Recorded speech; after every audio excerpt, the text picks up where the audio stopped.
Hello everyone, welcome back to our next class from the chapter Agriculture।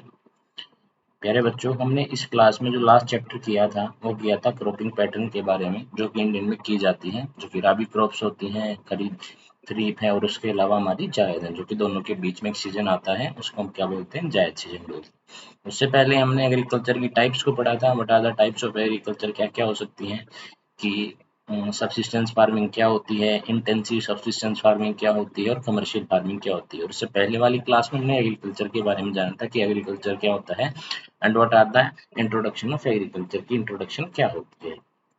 तो अब इस class में हम कुछ ऐसी क्रॉप्स के बारे में पढ़ने वाले हैं जो कि कमर्शियली होती हैं और ग्रेन से अलग होती है। जैसे जब तक इतने हमने पढ़ी वो सारी फूड क्रॉप्स थी। जैसे फॉर एग्जाम्पल अगर हम बात करें व्हीट की बात करें या राइस की बात करें या दालें हैं, ये सब कुछ हैं, सारी कौन सी थी, हमारी फूड क्रॉप्स थी।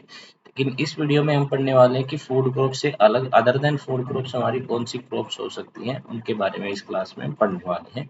तो आइए स्टार्ट करते हैं। देखो, food crops other than grains में क्या आता है, शुगर केन आता है। शुगर केन अगर कभी भी आपका आता है तो इसमें एक बात हमेशा जो आपको ध्यान रखनी चाहिए, वो ये ध्यान रखनी चाहिए कि अगर आपके आसपास भी शुगर की खेती होती है तो इसमें एक बात हमेशा ध्यान रखना बेटा, कि इसमें ये नहीं होता कि ये गर्मियों में उगाया जाएगा सर्दियों में। इसके लिए एक बात बिल्कुल क्लियर होती है कि इसकी क्रॉपिंग में हमेशा 1 साल इसको हमेशा लगभग अप्रोक्स, वो ज़्यादा भी हो सकता है और वो थोड़ा बहुत कम भी हो सकता है। अप्रोक्स 1 ईयर जो है, ये हमारा शुगर केन की हमारी जो हम एग्रीकल्चर में इसको करते हैं, इसमें कम से कम 1 साल तो लग ही जाता है। That is the sugar cane. तो हम शुगर केन के बारे में आज अगर पढ़ने वाले हैं, जिसमें 1 साल लगभग इसकी खेती करने में लग जाता है और इसकी बार-बार नहीं की जाती। अगर इसको हम एक बार लगा देते हैं तो 2-3 साल तक हमें इसको, जैसे ये ना एक हमारी तने से होती है, जैसे शुगर केन कभी भी लगाना है तो ये गन्ने को काट-काट कर उसी को बोया जाता है। तो इसको बार-बार लगाने की आवश्यकता नहीं होती। एक बार लगाने के बाद ये 3 साल तक ऐसे ही उगता रहता है और एक एक खेत में 3 साल तक के लिए एक बार ही हमें बुआई करनी पड़ती है, जो कि गन्ने की होती है। तो ये बातें कुछ आपको ध्यान रखनी चाहिए। It is a tropical as well as सब ट्रॉपिकल। तो ध्यान रखना है कि ये ट्रॉपिकल भी है और सब ट्रॉपिकल भी क्रॉप्स, ये दोनों क्रॉप्स में आता है। It is a tropical as well as a subtropical crops. It grows well in hot and humid climate with a temperature. अब देखो, सबसे पहली बात यहाँ पे किसकी आ रही है, क्लाइमेट की। 1 ईयर इसको चाहिए, लेकिन फिर भी इसकी क्लाइमेट के बारे में बताया गया कि इसमें ये अच्छे से होता है। दैट इज़ क्लाइमेट कैसी इसकी, हॉट और ह्यूमिड होनी चाहिए। हॉट एंड ह्यूमिड इसकी हमें क्या चाहिए, क्लाइमेट चाहिए। और इसमें टेम्परेचर जो रहता है 21 डिग्री से लेकर कहाँ तक चला जाता है, 27 डिग्री सेल्सियस तक ये हमारा हो सकता है। और रेनफॉल बिटवीन आपकी कितनी होनी चाहिए, 75 से लेके 100 सेंटीमीटर तक इसकी क्या होती है बेटा, रेनफॉल आती है। तो ये हमारी कुछ बातें जो हमें ध्यान रखने की है। क्लाइमेट की बात करें तो हॉट एंड ह्यूमिड होती है। जब भी हम गन्ने को एक साथ पढ़ेंगे तो सारी बातें आपको ध्यान रखनी पड़ेगी कि it grows well in hot and humid climate होती है। टेम्परेचर इसका होता है 21 डिग्री सेल्सियस से 27 डिग्री सेल्सियस। और जो रेन होती है वो होती है 75 सेंटीमीटर से लेकर 100 सेंटीमीटर तक, इसके बीच में रेनफॉल किसको आवश्यकता होती है। तो इसका मतलब इसमें ज्यादा पानी की आवश्यकता नहीं होती, जैसा कि राइस में होता है। राइस में आपने देखा था मोर देन 200 सेंटीमीटर तक वहां पे हमें बारिश चाहिए थी, लेकिन जो इलाके आपके 75 और 100 के थे वहां पे आपको अच्छे तरीके से क्या इरिगेशन द्वारा, कैनल्स के द्वारा हो या फिर ट्यूबवेल्स के द्वारा वहां पे इरिगेशन आपको करना पड़ता था। Irrigation is required in the region of low rainfall. और जहाँ पे 75 और 100 सेंटीमीटर से कम बारिश होती है तो वहाँ पे इरिगेशन की हमें आवश्यकता पड़ती है। ये तो हर केस में है कि अगर मान लो किसी भी कोई फसल की कोई रिक्वायरमेंट है, अगर वो रिक्वायरमेंट पूरी नहीं होती तो फिर इरिगेशन होनी चाहिए। अब इरिगेशन के दो तरीके आपको बताए गए थे, या तो भाई बारिश नहीं होती तो क्या होनी चाहिए, वहाँ पे कैनल्स होने चाहिए, कैनल्स होने का ये बहुत जरूरी है। या फिर उसके अलावा क्या होने चाहिए, वहाँ पे ट्यूबवेल्स की व्यवस्था होनी चाहिए। और ट्यूबवेल्स में क्या होना चाहिए, जो ग्राउंड वाटर है ना, उसके ग्राउंड वाटर का लेवल क्या होना चाहिए, अच्छा होना चाहिए। तब हमारे गन्ने की खेती हमारी पॉसिबल हो सकती है। It can be grown on a variety of it can be grown on a variety of soils and needs manual labor from sowing to harvesting। देखो, एक दूसरी बात इसमें क्या आई है, जो सबसे इम्पोर्टेंट हमें पढ़नी है बेटा, वो दूसरी बात ये है कि जब भी हम इसकी वो करते हैं तो इसमें क्या चाहिए, मैनुअल लेबर चाहिए। इसमें सबसे ज्यादा जरूरी क्या होती है, मैनुअल लेबर। शोइंग बोने के टाइम पे भी और हार्वेस्टिंग काटने के टाइम पे भी, इसमें हमें शोइंग से लेकर हार्वेस्टिंग तक मैनुअल लेबर की आवश्यकता पड़ती है। ना कि इसमें ज्यादातर हमारा मॉडर्नाइजेशन की तरह ये नहीं है बेटा। इसमें क्या होता है कि लगाने के टाइम पे भी आपको लेबर ज्यादा चाहिए और जब इसको हार्वेस्ट करते हैं जब भी ज्यादा चाहिए, और बीच में इसको बांधना पड़ता है, क्योंकि अगर गन्ने को नहीं बांधेंगे तो फैल जाएगा और ये इतना ज्यादा लंबा नहीं हो पाता जितना ना ये गिरना चाहिए। अगर गिरेगा तो दोबारा ये वहां से क्या हो जाता है, दोबारा उगना स्टार्ट कर देता है। तो इसीलिए एक टाइम पीरियड आता है इन सब के बीच में जब हमें गन्ने को बांधना पड़ता है। तो उस टाइम पे भी हमें किसकी जरूरत पड़ती है, मैनुअल लेबर्स की जरूरत पड़ती है। तो इन बातों का हमें ध्यान रखना चाहिए कि जब भी गन्ने की बात आती है तो मैनुअल लेबर आपका होना चाहिए। तो मैनुअल लेबर की आपको आवश्यकता पड़ती है। देखो, अगर लार्जेस्ट प्रोड्यूसर की बात करें तो शुगर केन का कौन है, ब्राजील। ये ध्यान रखना बेटा, ब्राजील बहुत इंपॉर्टेंट है। अगर वर्ल्ड में कभी भी बात होती है, वर्ल्ड में सबसे लार्जेस्ट प्रोड्यूसर इसका कौन है बेटा, इसका कौन है, ब्राजील है, जो इसका वर्ल्ड में लार्जेस्ट प्रोड्यूसर है, जो इसका लार्जेस्ट प्रोड्यूसर है। और ब्राजील में एक बात और थी, जैसे हमने पढ़ा था लास्ट टाइम में, कि जो हमारी झूम एग्रीकल्चर है, एक झूम एग्रीकल्चर जो होती है शिफ्टिंग कल्टीवेशन, ब्राजील में उसका नाम क्या है, उसका कमेंट्स में जरूर बताइए बेटा। अगर किसी को पता है तो हम लास्ट में जब क्लास को खत्म करेंगे तो उसका जरूर नाम बताएंगे आपको क्या होता है। तो कमेंट करके जरूर लिखें कि ब्राजील की जो उसमें झूम कल्टीवेशन को क्या बोला जाता है, उसके बारे में आप जरूर बताएं। नेक्स्ट देखिए, इंडिया सेकंड लार्जेस्ट है, तो फर्स्ट पे कौन आता है वर्ल्ड में, हमारा ब्राजील आता है, जो कि हमारा फर्स्ट है बेटा, ये हमारा फर्स्ट है, कौन है, ब्राजील। और सेकंड पे कौन आता है बेटा, सेकंड पे आता है हमारा इंडिया, जिसमें किसकी प्रोडक्शन होती है, शुगर केन की। India is the second largest producer of sugar cane in the world है बेटा ये।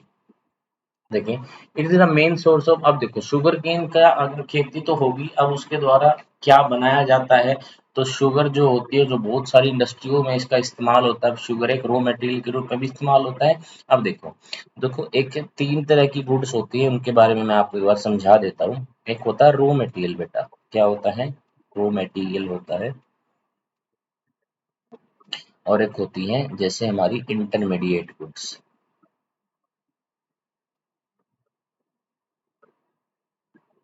और एक हमारी होती है फिनिश्ड गुड्स।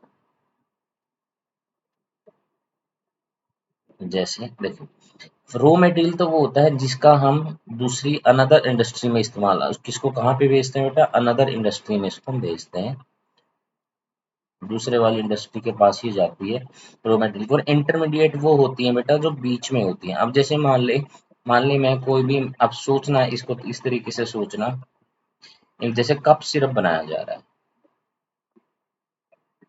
ये हमारी कौन सी गुड है, फाइनल गुड है। लेकिन यहाँ पे, अब यहाँ पे फर्स्ट स्टेप है, मान लो उसमें 4 इंग्रेडिएंट्स हैं, जिसमें कितने कौन इंग्रेडिएंट्स का इस्तेमाल है, मैं एग्जांपल के तौर पर आपको समझा रहा हूँ बेटा, उसको ध्यान से समझना। इसमें 4 इंग्रेडिएंट्स हैं, तो उसमें फर्स्ट और सेकंड को मिलाया तो उसके बाद एक सॉल्यूशन तैयार हो जाता है। तो इसको जो बीच में है ना, इसको हम बोलेंगे इंटरमीडिएट गुड है, ये बीच की है बेटा। और उससे पहले जो रॉ मटेरियल आप इसमें इस्तेमाल करने वाले हैं, जो रॉ मटेरियल इसमें इस्तेमाल हो रहे हैं, वो कौन सी गुड्स है बेटा, प्राइमरी गुड्स हैं। और इसके बाद जो हमारी कप सिरप तैयार होगी वो हमारी कौन सी है, फिनिश्ड गुड्स के अंदर आएगी। तो कहने का मतलब सबसे पहले रॉ मटेरियल होता है जो इसको हमारी प्राइमरी को इंडस्ट्रीज में भेजा, उसके बाद कौन सी गुड तैयार हुई, हमारी इंटरमीडिएट तैयार हुई, इंटरमीडिएट के बाद कौन सी तैयार हुई, हमारी फिनिश गुड तैयार हुई। तो इसके बारे में ये होता है बेटा, जो हमारे इंटरमीडिएट और इसकी सबकी बात आती है। तब देखिए, अब आगे देखते हैं, आगे समझते हैं कि इंटरमीडिएट के बारे में हमने समझ लिया। जो बीच का प्रोसेस होता है प्राइमरी के बीच का, और प्राइमरी के अलावा कौन सा होता है बेटा, जो हमारी फिनिश गुड के बीच का होता है। अब जैसे शुगर की बात करें ना हम, शुगर कई बार क्या होता है, शुगर का इस्तेमाल जो होता है, शुगर का इस्तेमाल कई बार रॉ मटेरियल के रूप में भी होता है, और शुगर का इस्तेमाल कई बार हमारी फिनिश गुड्स के इस्तेमाल में भी होता है। अगर मान ले फिनिश गुड्स कब होती है, जब हाउस होल्ड होते हैं कोई भी, उसका डायरेक्ट इस्तेमाल कर लेते हैं, तो वहां पे क्या है बेटा, वो फिनिश गुड है। लेकिन जब अनदर इंडस्ट्री का मतलब है, कोई मिठाई वाला है, मान ले कोई भी मिठाई बनाने में, जैसे मिठाई में कोई भी हम मिठाई को बनाते हैं तो उसमें शुगर का किसके रूप में इस्तेमाल किया जाता है बेटा, रॉ मटेरियल के रूप में इस्तेमाल किया जाता है। तो ये तो मैंने एक छोटा सा एग्जांपल बताया है। इसके अलावा शुगर है ना बहुत सारी इंडस्ट्रीज के लिए रॉ मटेरियल का काम भी करता है, और हाउस होल्ड वगैरह में इसका इस्तेमाल डायरेक्ट किया जाता है, तो फिनिश गुड्स भी होती है, और बहुत सारी इंडस्ट्री में इंटरमीडिएट गुड्स का भी काम करता है। तो यहाँ से हम समझते हैं कि गुड्स जो होती है ना बेटा, जो वस्तुएं होती हैं, वो 3 टाइप्स की होती हैं इकोनॉमी के आधार पर। 3 टाइप्स में कौन कौन सी आती हैं, एक होती है प्राइमरी, दूसरी होती है इंटरमीडिएट, और थर्ड आती है फिनिश्ड गुड्स। ये कौन सी गुड्स होती हैं? फिनिश गुड्स होती हैं। ये कौन सी होती हैं? प्राइमरी गुड्स होती हैं। तो इस तरीके से हमारी कितनी गुड्स होती हैं? 3 तरीके की हमारी गुड्स पाई जाती हैं। प्राइमरी होती है, एक होती है इंटरमीडिएट और एक होती है फिनिश गुड्स होती है। तो इस प्रकार से शुगर का इस्तेमाल हम जैसे रॉ मटेरियल के रूप में भी करते हैं और फिनिश गुड्स में भी करते हैं। फिनिश गुड्स में भी इसका इस्तेमाल किया जाता है। जब हम फिनिश गुड्स में करते हैं तो कहाँ पे करते हैं बेटा? हम अपने हाउस होल्ड्स में करते हैं। इसको बिल्कुल फिनिश गुड्स के रूप में तैयार करते हैं। और रॉ मटेरियल का इस्तेमाल किसमें किया जाता है बेटा? इसका इस्तेमाल किया जाता है हाउस होल्ड। जैसे अब गन्ने का इस्तेमाल शुगर बनाने में किया जाता है, तो शुगर केन से अगर हमने उसका जूस पी लिया डायरेक्ट, तो वहां पे वो किसका काम कर रहा है? फिनिश गुड्स का काम कर रहा है। लेकिन अगर वो शुगर इंडस्ट्री में भेजा जा रहा है, कहाँ पे भेजा जा रहा है? शुगर इंडस्ट्री में, तो वहां पे किसका काम कर रहा है बेटा? वो रॉ मटेरियल का काम कर रहा है। तो ये बातों का आपको ध्यान रखना चाहिए कि कोई भी चीज है उसके मेन सोर्स क्या है? It is the main source of, sorry, sugar main source of होता है बेटा किसका? शुगर का। तो इसके मेन सोर्स कौन कौन से हो सकते हैं जहाँ पे रॉ मटेरियल के रूप में भेजा जाता है? वो होता है सबसे पहले sugar.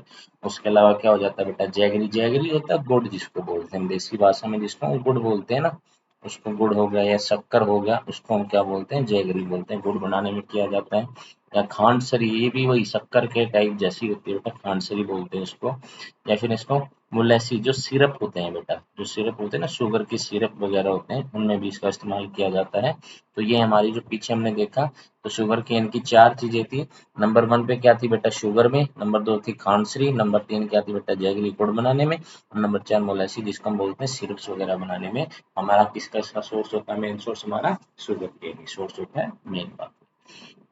The major sugar cane producing states are, अब ध्यान से पढ़ना इसको।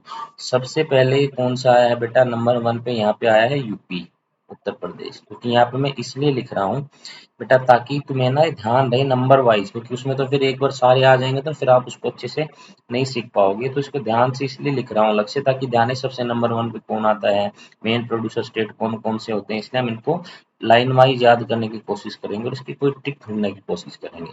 सबसे पहले कौन सा होता है? यूपी। नंबर 1 पे कौन सा आता है? यूपी आता है।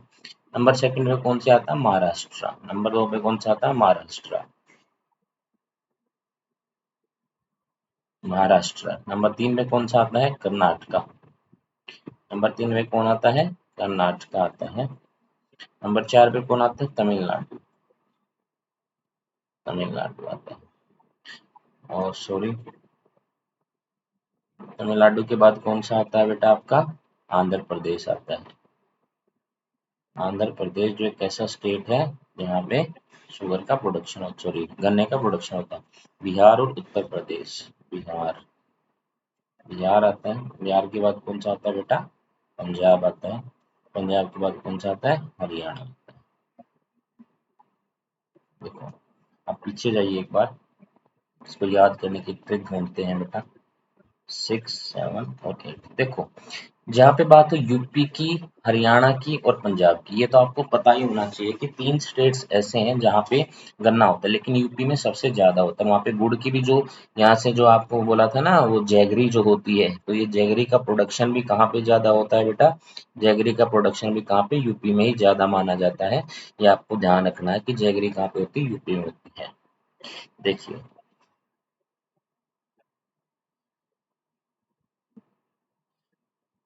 देखिए, तमिल का अंधाकरण महान है। तो अभी अभी टिक बनाई है, ध्यान से सुनना। तमिल का अंधाकरण महान है। तमिल का अंधाकरण महान है, तो तमिल का मतलब है क्या बेटा? तमिलनाडु। अंधे का मतलब क्या? अंधा, आंध्र प्रदेश।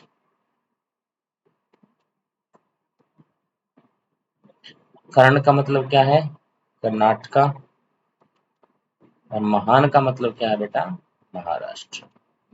ये लीजिए, अब आपको याद हो जाएंगे। सिर्फ एक ही वर्ड ध्यान रखना है। देखिए, महाराष्ट्र हो गया, कवर हो गया, करण हो गया, तमिल हो गया, अंधा हो गया, बस एक बिहार रह गया बेटा। ये तो यहाँ से एक बार मैं आपको दोबारा बता देता हूँ किस तरीके से करना है। देखिए, अब यहाँ से मैं एक बार इरेजर कर लेता हूँ, तो ध्यान से सीखना है आपको। कहाँ का? तमिल का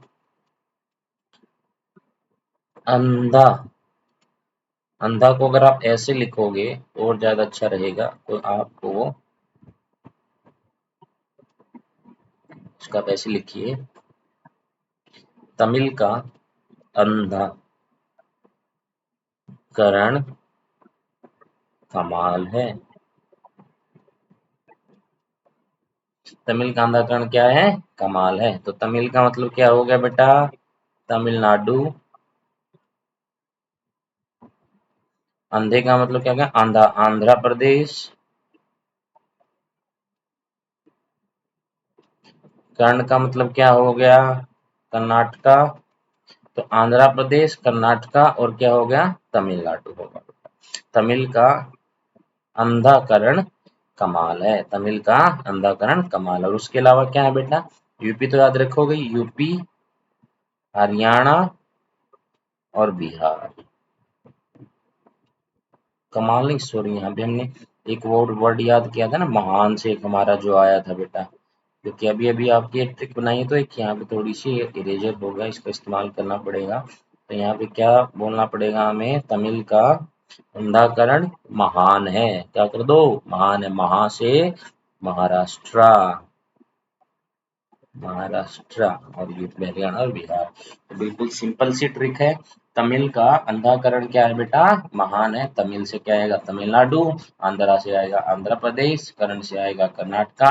और महान से आएगा महाराष्ट्र और यूपी, हरियाणा और बिहार। ये हमारी कुछ यहाँ पे ट्रिक्स थी, जिससे हमें पता लगता है कि शुगर केन का इस्तेमाल कहाँ कहाँ पे किया जाता है। तो आशा करता हूँ इससे आपको लर्न हो जाएगा। सिर्फ एक ही सेंटेंस याद रखना है, दोबारा रिपीट करते हैं। तमिल का अंधाकरण, तमिल का अंधाकरण महान है, ये ध्यान रखना है। इसमें आपके जो स्टेट याद ना होने वाले वो आ जाएंगे। उसके अलावा यूपी, हरियाणा और बिहार। और यूपी में सबसे ज्यादा मैक्सिमम होता है, और यूपी में इसके साथ साथ किसका प्रोडक्शन और होता है?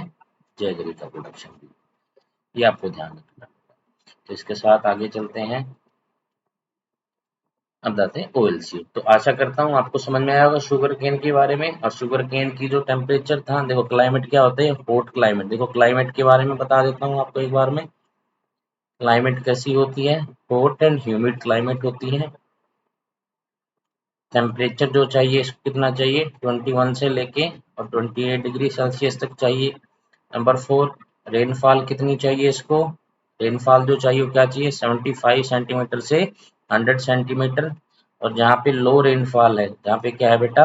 लो रेनफॉल है, वहां पे जो जरूरत पड़ती है किसकी? इरिगेशन चाहिए बेटा। किसकी हेल्प से? वहां पे इरिगेशन चाहिए आपको, कैनल्स की हेल्प से चाहिए। और उसके अलावा यहाँ पे यार ट्यूबवेल्स होने चाहिए। क्या होने चाहिए? ट्यूबवेल्स होने चाहिए। ये तो होगी इसकी टेम्परेचर की बात। इसका इस्तेमाल इससे क्या क्या प्रोड्यूस किया जाता है? शुगर। नंबर 2 क्या आता है बेटा? जैगरी, जिसको हम गुड़ बोलते हैं। नंबर 3 आता है खांडसरी, जो खांडसरी होती है हमारी। और नंबर 4 आता है मोलेसिस। मोलेसिस किसे? सिरप होते हैं, उनमें इसका इस्तेमाल किया जाता है। और उसके अलावा तमिल का अंधाकरण, तमिल का अंधाकरण महान है। और यूपी, हरियाणा और बिहार। बस ये शुगर केन के बारे में सारी बातें थी। इसके साथ हमारा पूरा शुगर केन हमारा कंप्लीट हो जाएगा, कि टेम्परेचर से लेकर उसके प्रोडक्शन से लेकर सारी बातें हमने उसके बारे में कर ली। ये हमारा आता है शुगर केन से रिलेटेड। आशा करता हूँ आपको समझ में आया होगा। आगे आता है हमारा बेटा क्या, लास्ट में एक बार फिर रिवाइज करेंगे। ऑयल सीड्स आते हैं हमारे, क्या आते हैं? Oil seeds. ऑयल सीड्स में इंडिया का लार्जेस्ट प्रोड्यूसर है। इंडिया क्या है? ऑयल सीड में क्या है? बिल्कुल ये ध्यान रखना बेटा, कैसा प्रोड्यूसर है? लार्जेस्ट प्रोड्यूसर है। और different oil seeds are grown covering approximately 12% of total cropped area. ध्यान रखना है बेटा, कितना परसेंट? 12% एरिया जो है टोटल क्रॉप्ड, उनमें से हम क्या लगाते हैं? ऑयल सीड्स को लगाते हैं। Main oil seeds produce in India are, सबसे पहले आता है बेटा groundnut, is a kharif crop. सबसे पहले ध्यान रखना क्या आता है? Groundnut. It accounts for about, एक मिनट रुकिए, इसको मैं साफ कर देता हूँ एक बार। It accounts for about half of the major oil seed produced in the country। मतलब जितना हम ऑयल सीड करते हैं उसका आधा क्या होता है? हमारा ग्राउंड नट होता है। तो सबसे पहले यहाँ पे हमने इस्तेमाल किया 12%, हम लार्जेस्ट प्रोड्यूसर हैं। 12% होता है टोटल क्रॉप का, वो करते हैं। और मेन ऑयल सीड के हमारे में क्या? हमारा मूंगफली होता है, जिसको हम क्या बोलते हैं? ग्राउंड नट बोलते हैं। आगे देखिए, India the largest producer of coconuts in the world, और लार्जेस्ट प्रोड्यूसर किसके, कोकोनट्स के भी है, जो वर्ल्ड में हम जिसके लार्जेस्ट प्रोडक्शन करते हैं। सीसम इज ए खरीफ क्रॉप, और जैसे हमारा जो हमने पीछे देखा था, ये जो था ना ग्राउंड नट था, ये भी क्या था, हमारी एक खरीफ क्रॉप था बेटा, ये भी हमारी क्या थी, एक खरीफ क्रॉप थी। और ऑयल सीड प्रोड्यूस करते हैं इंडिया में। उसके बाद मस्टर्ड आती है बेटा, और उसके बाद India the largest producer of the accounts of the coconut के क्या प्रोड्यूसर है बेटा, लार्जेस्ट प्रोड्यूसर है। और शीशम एक कैसी खरीफ है, खरीफ क्रॉप है इन द नॉर्थ, तिल बोलते हैं जिसको, शीशम भी बोलते हैं, सेसमम। और रबी क्रॉप इन साउथ इंडिया में कैसी क्रॉप है, एक रबी क्रॉप है। और सोयाबीन है बेटा, और हमारे क्या कास्टर्ड सीड्स हैं, जो कि क्या हमारे बेटा ग्रोथ क्रॉप है, रबी एज गरीबी and rabi and kharif crop, दोनों तरह की क्रॉप है हमारी बेटा। इसको हम क्या बोलते हैं, इसको हम बोलते हैं जैसे कास्टर सीड्स को, जैसे कॉटन सीड्स हो गए, जैसे इसको बोलते हैं बिनोले बोलते हैं बेटा देसी भाषा में। Cotton seed oil is cooking oil extracted from the seal of the cotton plants का जो होता है ना बेटा, उससे निकाला जाता है, और इससे ऑयल भी निकाला जाता है, तो उसको कॉटन सीड बोलते हैं। Oil is also used in making fodder for kettles, ये बताया ना किसके इस्तेमाल किया जाता है बेटा, फोडर फॉर कैटल्स का जो फोडर होता है ना बेटा, उसमें भी इस्तेमाल किया जाता है किसका, कॉटन सीड का। और linseed oil is an edible oil marketed as nutritional supplement के साथ लिनसीड का हम इस्तेमाल करते हैं। सनफ्लावर हो गया बेटा, आल्सो एन एडिबल ऑयल के रूप में इस्तेमाल करते हैं। तो most of these edibles and used as cooking mediums में इनका इस्तेमाल किया जाता है। However, some of these are also used raw material for the production of soap का प्रोडक्शन करना, या कॉस्मेटिक्स का करना, या ऑइंटमेंट्स का करना, उन सब में किसका इस्तेमाल किया जाता है बेटा, हमारे इन फूड क्रॉप्स का ग्राउंडनट का किया जाता है। Groundnut accounts for about half of the major oil seed produce in India. देखो अब पीछे एक बार, पिछले वाले को एक बार दोबारा रिवाइज कर लेते हैं, क्योंकि इतना जल्दी करना ठीक नहीं है। जैसे यहाँ तक जो पढ़ा हमने मेजर प्रोड्यूसिंग में क्या क्या पढ़ा हमने, जैसे सबसे पहले क्या आता है बेटा, हम ऑयल सीड है जो यहाँ पे लिखते हैं, देखो मेन जो ऑयल सीड्स है बेटा उसके बारे में पढ़ेंगे। सबसे पहले तो 12% हमारा जो क्रोप्ड एरिया है, उसको हम एक ही जगह पे लर्न करने की कोशिश करेंगे। 12% क्रोप्ड एरिया जो किस में जाता है बेटा, हमारा ऑयल सीड्स में जाता है। सबसे मेन कौन सा होता है बेटा, हमारा होता है ग्राउंड नट। कौन सा होता है, ग्राउंड नट। और ये टोटल का क्या होता है, हाफ होता है, टोटल जितने भी ऑयल सीड्स होते हैं उन सब का क्या होता है बेटा, टोटल होता है ग्राउंड नट बेटा। आगे देखिए, ग्राउंड नट होता है, और ये कैसी क्रॉप होता है बेटा, खरीफ क्रॉप होता है। कैसी क्रॉप होता है, खरीफ क्रॉप होता है बेटा ये हमारी। उसके अलावा accounts for half of the major oil seed produce in the country, उसके बाद मस्टर्ड है बेटा। उसके बाद हम लार्जेस्ट प्रोड्यूसर है, क्या है, हम लार्जेस्ट प्रोड्यूसर हम किसके हैं बेटा, वो है हमारे कोकोनट के बेटा। पूरे वर्ल्ड की बात हो रही है, कोकोनट, कोकोनट के भी क्या हम लार्जेस्ट प्रोड्यूसर हैं। और सीसमम, और उसके बाद क्या बेटा, सीसमम बोलते हैं जिसको हम तिल भी बोलते हैं। ये नॉर्थ की कैसी करी बेटा, रबी क्रॉप है। कैसी क्रॉप है, रबी क्रॉप है। और ग्राउंड नट की बात करते हैं, कैसी क्रॉप है, खरीफ क्रॉप है। नंबर 1 आया, नंबर 2 आया, और नंबर 3 आया। सोयाबीन का इस्तेमाल करते हैं। कास्टर सीड, उसके बाद कास्टर सीड जो है उसकी विशेषता है, जो कास्टर सीड होता है बेटा ये क्या है, रबी भी है, उसके साथ साथ ये खरीफ क्रॉप भी है, और हमारी खरीफ क्रॉप भी है। उसके बाद कॉटन सीड आता है। कौन सा आता है बेटा, कॉटन सीड। कॉटन सीड से हम ऑयल भी, ये सीड्स इससे हम ऑयल भी निकाल सकते हैं, लेकिन इसकी एक विशेषता और भी है, इसका इस्तेमाल किया जाता है किसमें, फोडर जो होता है, फोडर के रूप में इस्तेमाल किया जाता है इसका, कॉटन सीड का। Oil is making use making fodder for, देखा ना, cotton seed oil is also use in making fodder, fodder बनाने के लिए तो इसका इस्तेमाल किया जाता है, कॉटन सीड के ऑयल का इस्तेमाल किया जाता है। और लिंसीड इज वन न्यूट्रिशनल, और दूसरा एक आता है हमारा लिंसीड आता है बेटा। कौन सा हमारा लिंसीड है, उसका भी इस्तेमाल हम करते हैं अपने कुकिंग ऑयल में, इसमें कुकिंग ऑयल में करते हैं, और इसकी क्या होती है, न्यूट्रिशन वैल्यू बहुत ज्यादा हाई होती है। और सनफ्लावर है उसके बाद क्या आता है बेटा, हमारा सनफ्लावर आता है। क्या आता है हमारा, सनफ्लावर आता है। इसका इस्तेमाल किया जाता है हमारा कुकिंग ऑयल में, इसका भी कुकिंग ऑयल में इस्तेमाल किया जाता है। उसके बाद most of the items use है कुकिंग मीडियम, उन सब का किसमें किया जाता है इस्तेमाल बेटा, कुकिंग मीडियम में। एक बार देखो दोबारा रिवाइज कर लेते हैं इनको, और बाकी एक एक को स्पेशलाइज हम अगली क्लास में पढ़ेंगे। इस क्लास में इतना ही पढ़ेंगे। सबसे पहले तो हमने शुगर केन के बारे में पढ़ा, शुगर केन का इस्तेमाल कहाँ कहाँ पे होता है। उसके बाद हमने देखा ऑयल सीड के हम क्या है, मेजर प्रोड्यूसर है। मेजर प्रोड्यूसर के साथ साथ आप जैसे 12% टोटल क्रॉप्ड एरिया का जो होता है बेटा, 12% है जो क्रॉप्ड एरिया का, वो कहाँ पे पड़ता है हमारा, ऑयल सीड्स में यूज होता है। ग्राउंड नट के क्या बेटा, हाफ जितना होता है बेटा टोटल ऑयल सीड, उसका हाफ क्या प्रोड्यूस करते हैं, ग्राउंड नट। और ग्राउंड नट एक कैसी क्रॉप है, खरीफ क्रॉप है। लार्जेस्ट प्रोड्यूसर हम किसके भी हैं बेटा, कोकोनट के भी है। और शीशम एक कैसी क्रॉप है, रबी क्रॉप है। कैस्टर सीड क्या है, एक रबी क्रॉप के साथ साथ एक कैसी क्रॉप भी है, खरीफ क्रॉप भी है। और कॉटन सीड का इस्तेमाल किसमें किया जाता है बेटा, फोडर में। और इसका ऑयल जो है, फोडर क्या होता है ना, जो पशुओं का चारा होता है उसमें इसके ऑयल का इस्तेमाल किया जाता है। लिनसीड भी कुकिंग में, क्योंकि इसकी न्यूट्रिशन वैल्यू क्या होती है बेटा, बहुत ज्यादा हाई होती है। और सनफ्लावर का भी इस्तेमाल हम क्या करते हैं बेटा, कुकिंग के रूप में, ऑयल के रूप में करते हैं। और सारे एडिबल ऑयल होते हैं, ये सारे के सारे ऑयल कैसे होते हैं, एडिबल्स होते हैं।